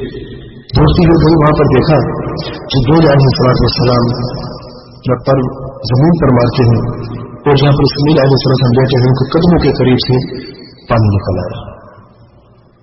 تیزی سے پانی نکل رہا ہے. اب جانتے کہ یہ بھاگ جو کس لیے تھی؟ پانی کے لیے تھی کہ نہیں؟ یہی تھا نا. اللہ تعالیٰ ہم سے کیا چاہتا ہے؟ اللہ تعالیٰ نے صرف تقویٰ دیکھا اور طاقت دیکھی کہ یہ عورت کیا کرتی ہے. کامیابی بچوں کے قدموں کے نیچے ہے. یاد رکھیں، مجھے سے کامیاب ہوا اللہ تعالیٰ نے پانی ہونا ہی تھا، لیکن جب انہوں نے محنت کی، اٹھی، اپنی طاقت جو لگا سکتے وہ لگائی، اپنی اب نہیں بیٹھی رہی. اللہ تعالیٰ غفور الرحیم ہے، اللہ تعالیٰ کریم ہے، ہمیں پانی نوازے گا. یہ سکتی تھی کہ نہیں؟ لیکن ایمان اور توقع کا یہ تقاضا نہیں ہے. اٹھے، کھڑے ہو جائیں، محنت کریں، اللہ تعالیٰ دے گا، اللہ تعالیٰ کا وعدہ ہے. اس لیے کبھی مایوس نہ ہو، اللہ تعالیٰ کی رحمت ہے. کچھ ساتھی جن کی جاب نہیں، جاب جیسے کام نہیں، گھر میں سوتے رہتے ہیں، پریشان ہیں، روتے رہتے ہیں، ہم کیا کریں؟ نمازیں پڑھتے ہیں، روزے بھی رکھتے ہیں، اور توحید پر بھی عمل کرتے ہیں، پھر بھی ہمارے پاس کچھ بھی نہیں، کوئی کام نہیں ہے، مایوس ہو جاتے ہیں، گھر میں لیٹے رہتے صبح شام. ان کے لیے یہ خاص درس ہے اس قصے میں. اٹھے، محنت تو کریں. فاتقوا اللہ ما استطعتم. تمہاری کتنی وسعت ہے، کتنی طاقت ہے، وہ تو لگا کے دیکھو. دیکھ اللہ تعالیٰ کیسے کامیاب کرتا ہے. ان کی زندگی، ان کی کامیابی اس بچے کے قدموں کے نیچے تھی. لیکن اللہ تعالیٰ کب نکالا وہ پانی، کب یہ کامیابی عطا فرمائی؟ جب انہوں نے کچھ کیا. اس طریقے سے پانی جب نکلا تیزی سے تو وہ آئی قریب اور مٹی کو قریب کرتے کرتے یہ کہا زم زم. زم کہتے تھم جاؤ، رک جاؤ عربی زبان میں. تو زم زم پانی کا نام بھی زمزم رکھ دیا. آج تک بھی ہم زمزم کہتے ہیں.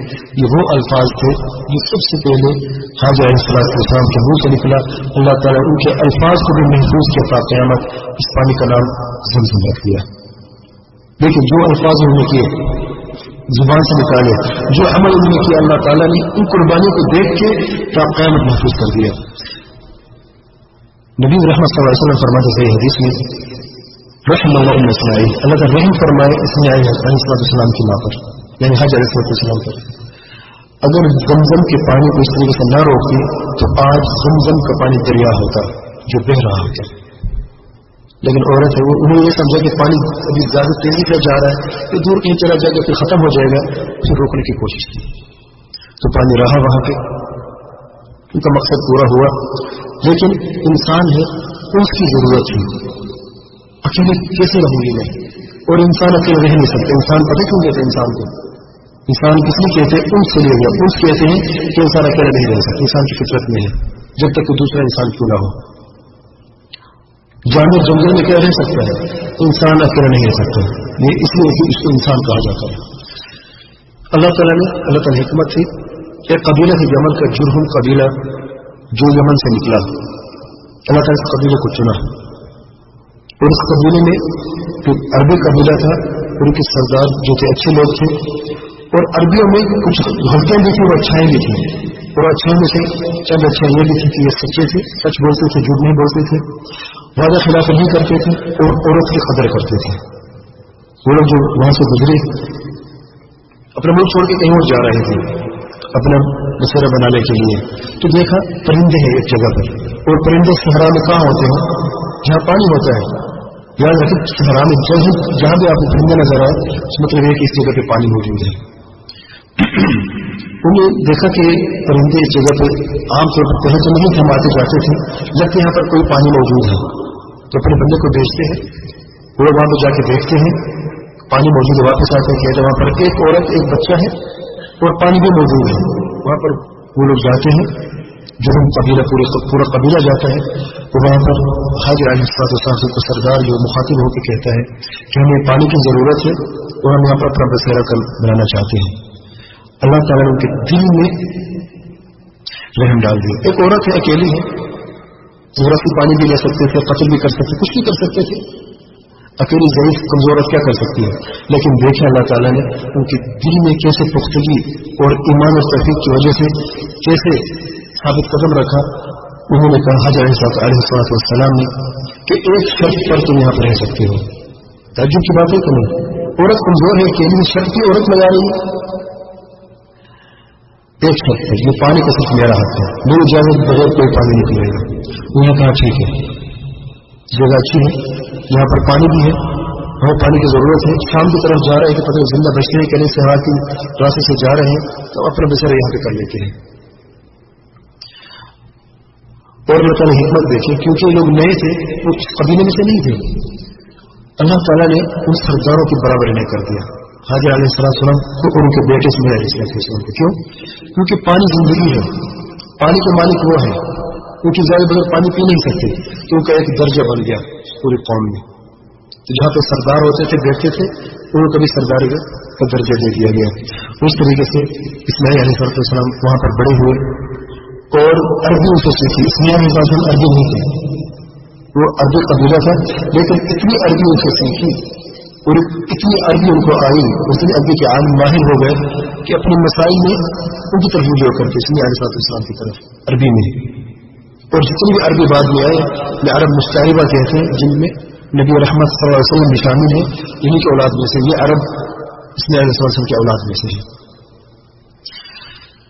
ابراہیم علیہ السلام بیچ میں آتے رہتے, اپنے گھر والوں کو دیکھتے اللہ تعالیٰ کے حکم سے, اور ان کو سب واپس اللہ تعالیٰ نے خواب میں انہیں ایک حکم دیا خواب کے ذریعے. اور آپ جانتے ہیں انبیاء علیہ السلام کے خواب بھی سچے ہوتے ہیں, جانتے ہیں آپ, نبی کا خواب سچا ہوتا ہے, اللہ تعالیٰ کا حکم خواب میں بھی ہوتا ہے.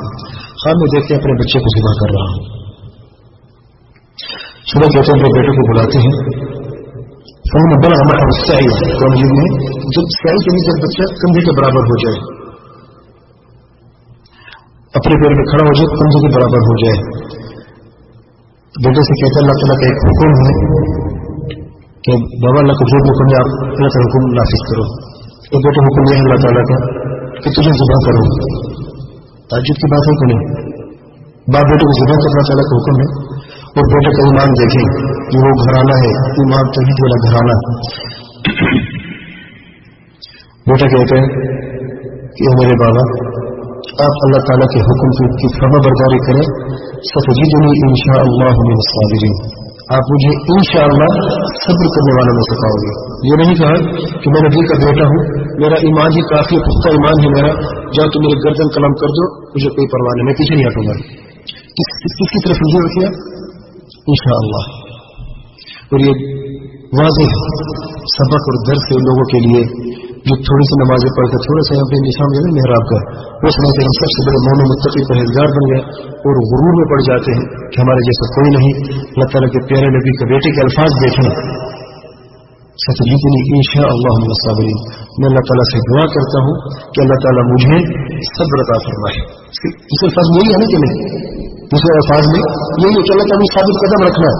موت کے سامنے گردن قلم ہو رہی ہے, ہو سکتا ہے میرے پاؤں جو ہے وہ کانپ جائیں, میں ڈر جاؤں, میں بھاگ جاؤں, لیکن انشاءاللہ اللہ تعالیٰ سے میں دعا کرتا ہوں کہ اللہ تعالیٰ مجھے ثابت قدم رکھے اور میرے بابا جو تمہیں حکم ملا ہے تو وہ پورا کر. کتنی مشکل امتحان باپ کے لیے اور کتنی مشکل امتحان بیٹے کے لیے. جیسے پہلے اولاد نہیں ہے, مشکل سے اولاد ملی, پھر انہیں حکم دیا کہ اس سے حرام میں چھوڑ کے آئے, پھر اب حکم دے رہے ہیں جب وہ تھوڑا بچہ پیدا ہو بڑا ہوا نہیں, جب بچے بڑا ہو جاتا ہے لڑکا خاص طور پہ اور آپ کندھے کے برابر نہیں آتے زیادہ محبت بڑھ جاتی ہے بچے سے. اس وقت جب زیادہ محبت ہوئی اور زیادہ دل کے قریب ہوا اللہ تعالیٰ کو اپنے بچے کو اپنے ہاتھ سے ذبح کرو. یہ بالکل ہو سکتا تھا کہ کسی اور کے ذریعے قتل کروا دو, ہو سکتا تھا کہ نہیں, لیکن نہیں, اپنے ہاتھ سے. دونوں چلتے ہیں باپ بیٹے کو ہاتھ پکڑ کے لے کے جا رہے ذبح کرنے کے لیے. راستے میں شیطان آتا ہے کہتے ابراہیم کہاں لے کے جا رہے ہو, تیرا خون ہے تیرا بیٹا ہے اس کو ذبح کرو گے تو. ابراہیم علیہ السلام نے پتھر اٹھائے کنکر اٹھایا پورے شیطان کو مارا, وہاں سے غائب ہو گیا. پھر آگے کی طرف چلتا گیا, پھر شیطان دوسری مرتبہ آیا, پھر کنکر اٹھا کے اسے مارا, پھر تیسری مرتبہ بھی اس طریقے سے آیا اور کنکر تیسری دفعہ مارا, شیطان غائب ہو گیا. اپنے بیٹے کو جب لٹایا اللہ تعالیٰ فرماتے ہیں قرآن مجید میں یہ منظر فلما اسلم وتله للجبین. فلما اسلم جب وہ مسلمان ہوئے, کیا مسلمان نہیں تھے پہلے؟ الفاظ کی ذرا غور کریں. فلما اسلم جب دونوں مسلمان ہوئے. اسلم کیا پہلے مسلمان نہیں تھے؟ مسلمان تھے, لیکن اسلام کا مطلب کیا ہے, معنی کیا ہے اسلام کا؟ اسلام اپنے آپ کو حوالے کر دینا. جب انہوں نے اپنے آپ کو اللہ تعالیٰ کے حوالے کر دیا یعنی اب کوئی خدشہ نہ رہا. باپ ذبح کرنا چاہتا ہے اور بیٹا ذبح ہونے کے لیے تیار ہو گئے, اب کوئی خدشہ نہیں, کوئی شک و شبہ نہیں. فلما اسلم وتله للجبین, اس کی جبین کو زمین پر رکھ دیا. یہ سائڈ جو ہے جو جبین کہتے ہیں زمین پر رکھ دیا. اب بیٹا باپ سے کہتا ہے اے میرے بابا آپ ایسا کرو میرے منہ کو جو ہے مٹی کی طرف زمین کی طرف کر دو, ہو سکتا ہے میرے چہرے کو دیکھ کر تھوڑا سا باپ کی رحم اور شفقت دل میں جاگ آئے اور آپ کا ہاتھ تھم جائے تو مجھے منہ کے بل ادا کر دے اور اس لحاظ سے میری گردن قلم کر دے. چنانچہ اسی طریقے سے انہیں بالکل الٹا کر دیتے ہیں, ان کا منہ جو مٹی کی طرف کر دیتے ہیں اور چھری کو گردن پر رکھ کر چلاتے ہیں. اللہ نے حکم دیا چھری کو کاٹنا نہیں, آگ نہیں جلاتی سوائے اللہ تعالیٰ کے حکم کی. آگ نے جلاتے نہیں جلایا, چھری نے بھی نہیں کاٹا. بچوں کی جلد ہے, لوہا نہیں ہے, کتنی نازک جلد نرم جلد ہوتی ہے. ایک چھری تمہیں کاٹنا نہیں ہے.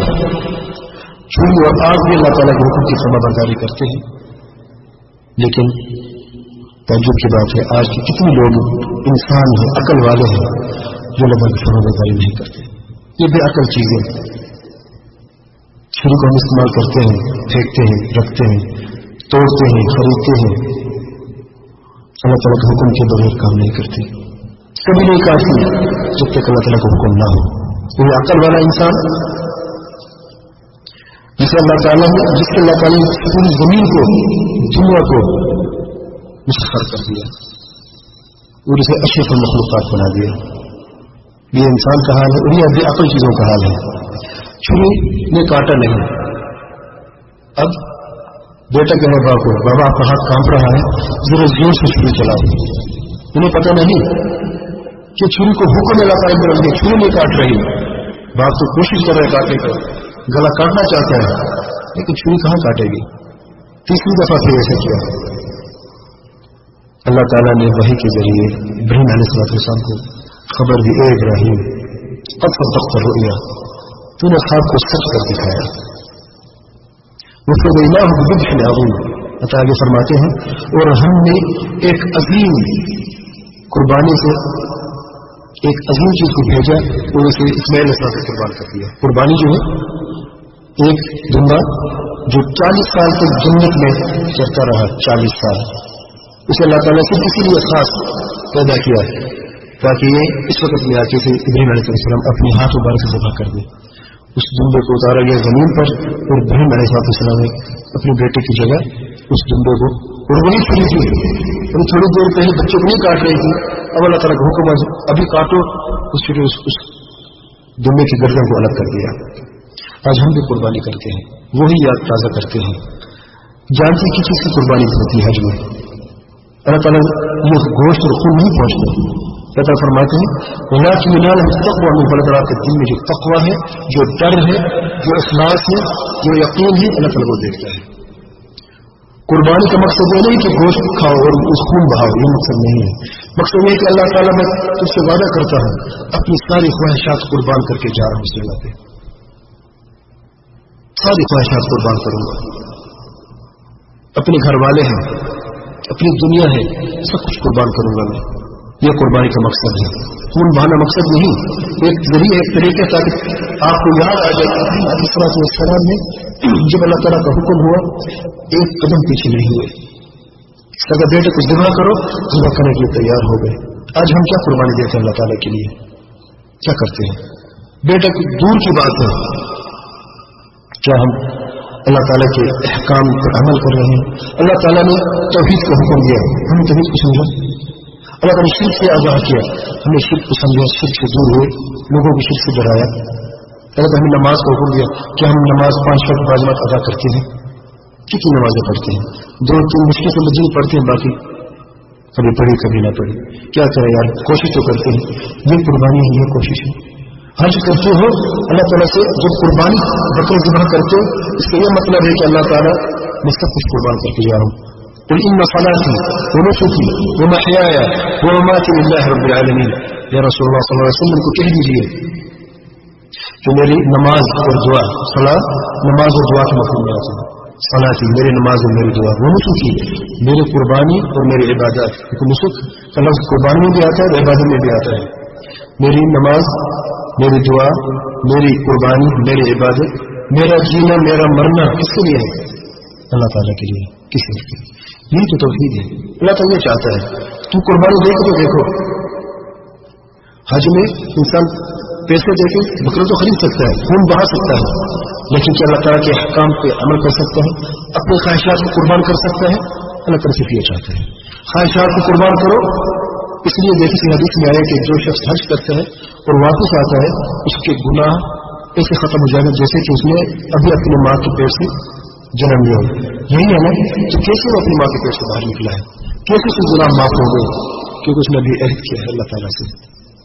قربانی میں اللہ تعالیٰ کو سارے خواہشات تیرے احکام پر قربان کر دیتا ہوں.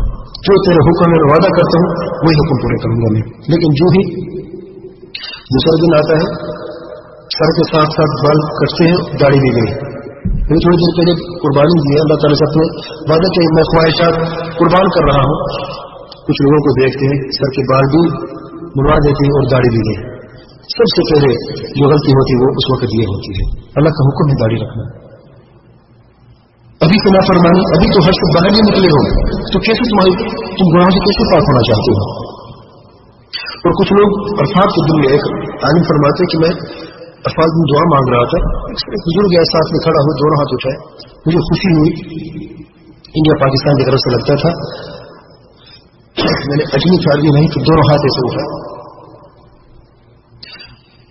اس کو آنے کہتے مجھے خوشی ہوئی کہ ابھی اللہ تعالیٰ سے دعا مانگے گا خوشو و خضوع میں جلدت کے ساتھ عرفات کے میدان میں، کہتے وہ سب دعا کرے کرتے کہتے یا رسول اللہ کتنی دور سے تیرے لیے آیا ہوں، بس میری اپنی پھر حاجات پوری سنائی، میری یہ ضرورت ہے وہ ضرورت ہے، کہ مجھے تعجب ہو کتنا بدبخت شخص ہے، کتنا بدبخت انسان ہے۔ اللہ تعالیٰ کے گھر کے قریب آ کر حج میں جب اللہ تعالیٰ حدیث میں ہے کہ عرفات کے دن اللہ تعالیٰ ساتھ اور ساتھ نازل ہو جاتے ہیں اور فرشتوں کو کہتے ہیں دیکھو یہ میرے بندے کس لیے آئے ہیں، ان کے چہروں پر گرد و غبار، ان کے کپڑے گندے اور میلے ہیں، یہ لوگ کس لیے آئے ہیں؟ فرشتے کہتے ہیں اللہ تعالیٰ تیرے رضا کے لیے آئے ہیں۔ اللہ تعالیٰ فرماتے ہیں فرشتے گواہی دینا کہ ان سب کو میں نے معاف کر دیا۔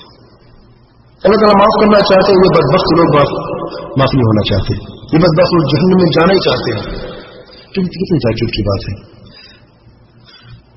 اس طریقے سے جب ابراہیم علیہ السلام اس امتحان میں کامیاب ہو جاتے ہیں، واپس جاتے ہیں فلسطین کی طرف، اللہ تعالیٰ خوشخبری دیتے ہیں، اور خوشخبری دینے کے لیے اپنے 3 عظیم فرشتے بھیجتے ہیں، جبریل علیہ السلام، میکائیل علیہ السلام اور ملک الموت۔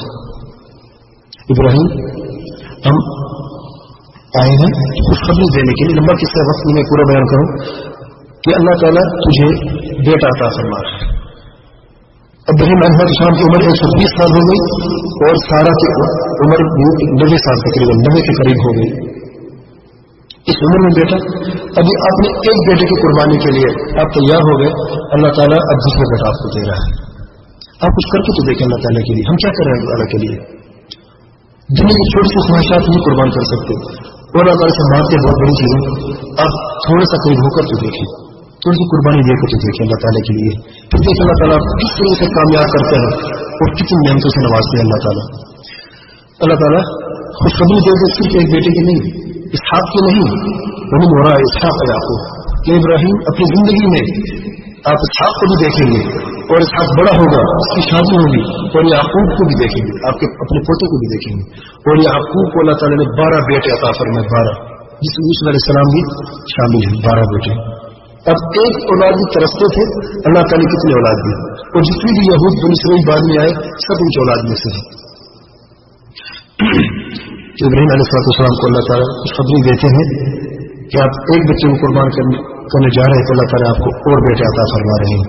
اس طریقے سے پھر وہ جاتے رہے، بار بار ایک مرتبہ اور گئے، اس کے بعد جب ابراہیم اسماعیل علیہ السلام کی عمر تقریباً 15-16 سال کے قریب ہوئی، اللہ تعالیٰ انہیں حکم دیتے ہیں کہ جاؤ میرے گھر کی تعمیر کرو، میرے گھر کی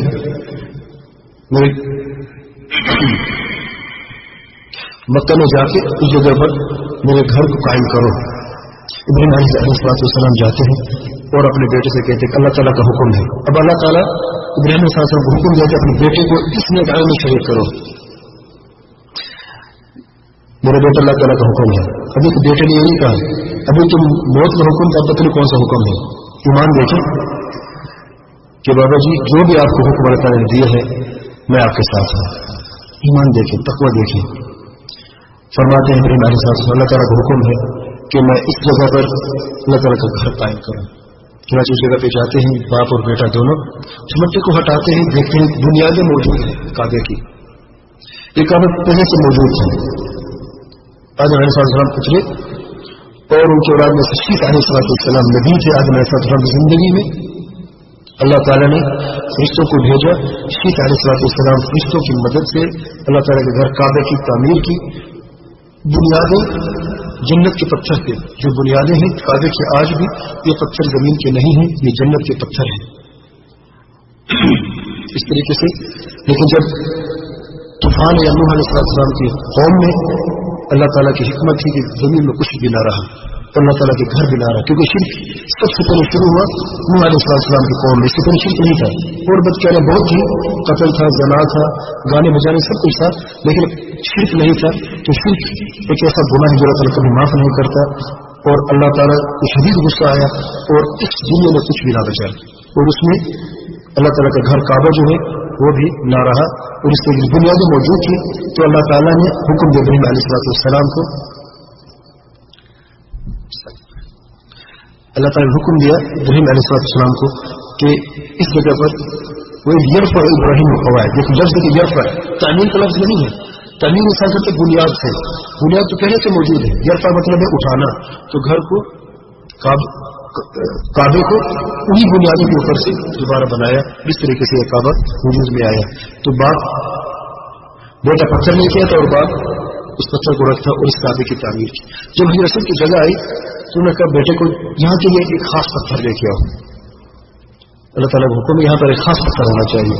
اب بیٹے نے دیکھے پتھر تو ایک جیسے سارے ٹوٹے پھوٹے پتھر کہیں پہاڑوں کے پڑے، وہ ادھر سے لے کے آتا ہوں، خاص پتھر کہاں سے آئے گا یہاں پر؟ لیکن وہ جاتے ہیں، بروان کا حکم ہے، اللہ تعالیٰ کا حکم ہے، جاتے ہیں، ڈھونڈتے کچھ ملتا نہیں، واپس آتے ہیں، دیکھتے ہیں کہ خوبصورت سفید پتھر ابراہیم علیہ السلام رکھ رہے ہیں کہ اب یہ پتھر کہاں سے آیا؟ ابراہیم علیہ السلام فرماتے اللہ تعالیٰ نے جنت سے یہ پتھر بھیجا ہے۔ حجر اسود جو ہم دیکھتے ہیں دودھ سے بھی زیادہ سفید تھا، جب انہیں رکھا گیا جنت سے یہ پتھر آیا۔ صحیح حدیث میں نبی کریم صلی اللہ علیہ وسلم فرماتے ہیں کہ حجر اسود سفید تھا، دودھ سے بھی زیادہ سفید تھا، لیکن بنی آدم علیہ کے گناہوں نے اس پتھر کو کالا کر دیا، اور اس کا نام حجر ابیض نہیں، تا قیامت حجر اسود رہے گا، اور انسانوں کے گناہ اس پتھر پہ لگ گئے، اور یہ پتھر حجر اسود کے نام سے مشہور اور معروف ہے۔ تو اس طریقے سے جب گھر پورا ہو گیا تو اس وقت اللہ تعالیٰ ابراہیم علیہ السلام کو حکم دیتے ہیں، اے ابراہیم اب جا کے اعلان کرو، لوگوں میں آواز دو کہ اللہ تعالیٰ کا گھر تعمیر ہو چکا ہے، آؤ اور حج کا فریضہ انجام دو۔ ابراہیم علیہ السلام کہتے ہیں کہ اللہ تعالیٰ میں آواز دوں گا، کہاں تک میری آواز جائے گی؟ رائے کون سی مجھے میری آواز؟ اللہ تعالیٰ نے فرمایا اے ابراہیم آواز دینا تیرا کام ہے اور پہنچانا میرا کام ہے۔ چنانچہ ابراہیم علیہ السلام صفا کے پہاڑ پر کھڑے ہو جاتے ہیں اور بلند آواز میں کہتے ہیں اے لوگوں اللہ تعالیٰ کے گھر تعمیر ہو چکا ہے، اللہ تعالیٰ کا حکم ہے اللہ تعالیٰ کے گھر کی طرف آ کے حج کا فریضہ انجام دو، اللہ تعالیٰ کے گھر کی طرف آ کے حج کرو۔ تو اللہ تعالیٰ نے جیسے روایت میں ہے کہ اس آواز کو پوری دنیا میں پوری زمین پر اللہ تعالیٰ نے پہنچا دیا، جتنے بھی لوگ رہتے تھے دنیا میں سب نے سنا، بلکہ جو بچہ ماں کے پیٹ کے اندر تھا اس نے بھی سنا، جو لوگ ابھی پیدا نہیں ہوئے تھے، جو اپنے خلیے کی شکل میں اپنی ماں اور باپ کے پیٹ میں تھے، انہوں نے بھی آواز سنی، اور اس دن سے لے کے آج تک لوگ کہتے ہیں لبیک اللہم لبیک لبیک لا شریک لک لبیک، حاضر ہوں اللہ میں حاضر ہوں، تیرے کوئی شریک نہیں میں حاضر ہوں۔ اور یہ ابراہیم علیہ السلام کی آواز اور اللہ تعالیٰ کا پیغام اور حکم کو بجا لانے کے لیے پوری دنیا کے مسلمان حج کے مہینے میں تیار ہوتے ہیں اور یہ تلبیہ پڑھتے ہیں، جس کا مطلب ہے کہ اللہ میں حاضر ہوں، تو نے بلایا میں حاضر ہوں۔ اور اس طریقے سے یہ حج وجود میں آیا اور اللہ تعالیٰ کے گھر کی طرف لوگوں نے آنا شروع کیا اسی وقت سے، یہ نہیں کہ بعد میں لوگوں نے سوچا، نہیں، جس نے سنا وہ آنا شروع ہوئے، دور دور سے لوگ آئے۔ اللہ تعالیٰ فرماتا ہے قرآن مجید میں وَأَذِّن فِي النَّاسِ بِالْحَجِّ يَأْتُوكَ رِجَالًا وَعَلَى كُلِّ ضَامِرٍ يَأْتُونَ مِنْ كُلِّ فَجٍّ عَمِيقٍ۔ ابراہیم تو آواز دے حج کے لوگوں کی طرف، لوگوں کو بلا کہ حج کی طرف آئے، لوگ آئیں گے پیدل اپنے پاؤں پر، اور کمزور اونٹوں پر بھی لوگ آئیں گے، اتنی دور سے لوگ آئیں گے، زمین کے ہر حصے سے لوگ آئیں گے کہ چلتے چلتے ان کے اونٹ کمزور ہو جائیں گے، دامن کہتے ہیں کمزور اونٹ کو۔ یہ اصل میں کل فج عمیق، ہر گہرائی سے دور دور سے لوگ آئیں گے، اور لوگوں نے حج کرنا شروع کیا۔ اس طریقے سے یہ حج شروع ہوا، اور اس حج میں سوائے ابراہیم علیہ السلام کی زندگی اور ان کے گھرانے کی یاد کی سوا کچھ بھی نہیں۔ حج میں کیا ہوتا ہے؟ طواف ہوتا ہے، ابراہیم علیہ السلام نے سب سے پہلے طواف کیا، اس وقت صفا مروہ ہوتا ہے، حاجر علیہ السلام کی یاد تازہ ہوتی ہے، قربانی ہوتی ہے، اس میں علیہ السلام کی قربانی یاد آتی ہے، شتا کو کنکر مارتے ہیں، ابراہیم علیہ السلام کی شتا کو کنکر مار وہی یاد تازہ ہوتی ہے۔ تو اللہ تعالیٰ نے اس پورے گھرانے کی یاد کو تا قیامت رکھا، تاکہ جو بھی حج کرنے کے لیے آئے اسے پتہ چلے کہ میں حج کرنے جا رہا ہوں، میں نے کیا کرنا ہے، تو یہ گھرانہ، یہ عظیم گھرانہ، اللہ تعالیٰ کے نبی کا پیارا گھرانہ، ان لوگوں نے کیا کیا قربانیاں دی اللہ تعالیٰ کے لیے، اور میں نے کیا قربانی دی ہے، میں نے کیا کیا ہے؟ صرف پیسہ دے کے حج کیا ہے، واپس آ کے وہی تو وہی جیسے پہلے تھا ویسا ہی. پہلے بھی سود کاروبار کرتا تھا، حج کے بعد بھی سودی کاروبار کرتا ہوں. پہلے بھی زنا کرتا، حج کے بعد بھی زنا کرتا ہوں. تو اس حج کا فائدہ ہی کیا ہے؟ کیا کون سی قربانی آپ نے دی ہے؟ کون سی خواہش کو آپ نے قربان کیا اللہ تعالیٰ کے لیے؟ تو حج وہی حاجی ہوتا ہے جس نے صحیح حج کیا ہے، جو اپنے خواہشات کو اللہ تعالیٰ کے لیے قربان کر دے. اس طریقے سے حج وجود میں آئے. اور بعد میں بھی ابراہیم علیہ السلام آتے رہے. ایک مرتبہ آئے اور گھر میں داخل ہوئے. اسماعیل علیہ السلام گھر میں نہ تھے، باہر گئے تھے. ان کی بیوی سے پوچھا کہ آپ کیسے رہتے ہو، آپ کیسے ہو، آپ کا خاوند کیسا ہے؟ انہوں نے کہا، یعنی اپنی بہو سے پوچھا. انہوں نے کہا کہ میں بہت مشکل میں ہوں، بہت مصیبت میں ہوں، ہم بہت پریشان ہیں، ہمارے پاس کچھ نہیں ہے. ابراہیم علیہ السلام نے یہ حکم دیا کہ جب اسماعیل گھر میں آئے تو اسے کہنا کہ میں نے یہ کہا ہے کہ اپنے گھر کی جو چوکاٹ ہے اسے تبدیل کرو.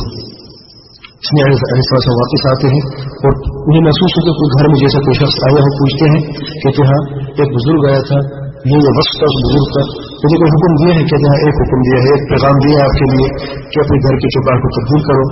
تو اسماعیل علیہ السلام نے فرمایا، یہ میرا باپ تھا، ان کو یہ حکم ہے، یہ پیغام ہے کہ میں تجھے طلاق دے دوں، اور میں نے تجھے طلاق دے دی. دیکھیں ایمان. اور یہ بھی دیکھیں کہ جو عورت اپنے گھر کا اور اپنے خاوند کے راز کو محفوظ نہیں کر سکتی، لوگوں کو بتاتی رہتی ہے اور بار بار جو شکوہ ہوتا ہے، میں تکلیف میں ہوں، میں پریشان ہوں، ہمارے پاس کچھ بھی نہیں ہے، اللہ تعالیٰ کو پسند نہیں ہے. یاد رکھیں، عورت کمزور رہتی ہے دیتی ہے، لیکن اللہ تعالیٰ کو پسند نہیں ہے. عورت پر فرض ہے کہ اپنے گھر کے اندر جو بھی راز ہے وہ راز جو ہے لوگوں کے سامنے بیان نہ کریں. جو بھی اللہ تعالیٰ نے چھوڑا دیا ہے، جو بھی مشکلات اور پریشانیاں ہیں، لوگوں کے سامنے بیان نہ کریں. دوسری مرتبہ آتے ہیں، گھر میں آتے ہیں، علیہ السلام نہیں ہوتے گھر میں، پھر پوچھتے ہیں کہاں گئے ہیں؟ کہتے باہر گئے ہیں. کہتے کیسے رہتے ہیں آپ لوگ؟ کہ ہم بہت خوش رہتے ہیں، الحمدللہ سب کچھ ہے ہمارے پاس، اللہ کا دیا سب کچھ ہے. بڑی تعریف کرتے اپنے خاوند کی، اپنے گھر کی. تو اللہ تعالیٰ تو ابراہیم علیہ السلام ان کے لیے دعا کرتے، اللہم. انہیں پوچھتے ہیں کہ تمہارے پاس کیا ہے کھانے کے لیے؟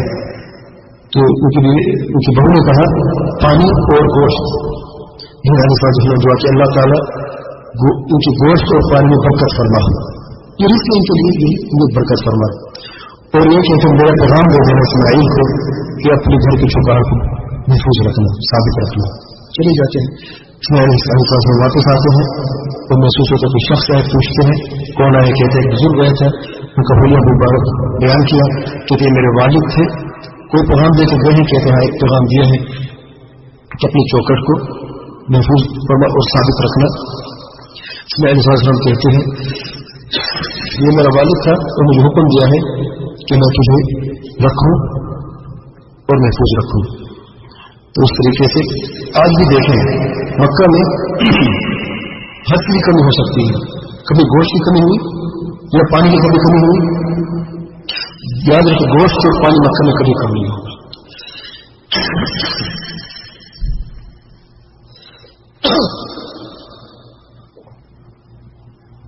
یہ ابراہیم علیہ السلام کی دعا ہے. روٹی کم ہو سکتی ہے، چاول کم ہو سکتے ہیں، پھل کم ہو سکتے ہیں، لیکن گوشت اور پانی کبھی کم نہیں ہوتا. آپ یاد رکھیں پورے سال کا گوشت قربانی کا ہے، لوگ پورا سال کھاتے ہیں.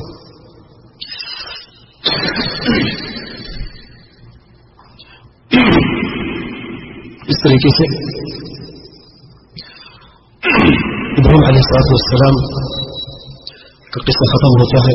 ابراہیم علیہ السلام وفات پاتے ہیں فلسطین میں، ان کی وفات ہوتی ہے اور وہ فلسطین میں دفن ہوتے ہیں.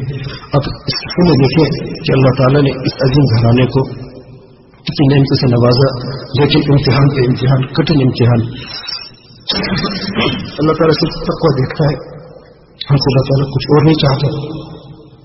ہم کتنے متقی اور پرہیزگار ہیں، کتنے اللہ تعالیٰ کے قریب آنا چاہتے ہیں، اللہ تعالیٰ صرف یہ دیکھنا چاہتا ہے. اللہ تعالیٰ سے دعا ہے ہم علم نافع ہمیں صالح کی توفیق عطا فرمائے، ہمیں شرک کی بدعات و خرافات سے نجات دے، ہمیں اور ہماری ذریت کو شرک بدعات و خرافات سے نجات دے، اور ہمیں بھی توفیق دے جس انہوں نے اتنا قربانیاں دی ہیں ہم بھی کچھ کر سکیں. ہم بہت جتنے بھی کچھ کرتے ہیں بہت کم کرتے ہیں. ہم کیا کرتے ہیں؟ تھوڑی سی نماز پڑھی، تھوڑا سا اللہ تعالیٰ کا ذکر کیا. ان لوگوں نے کتنی قربانیاں دی،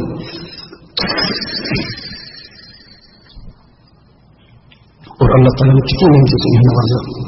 اللہ تعالیٰ ہمیں بھی توفیق عطا فرمائے کہ ہم ان کے نقش قدم پر چل سکیں.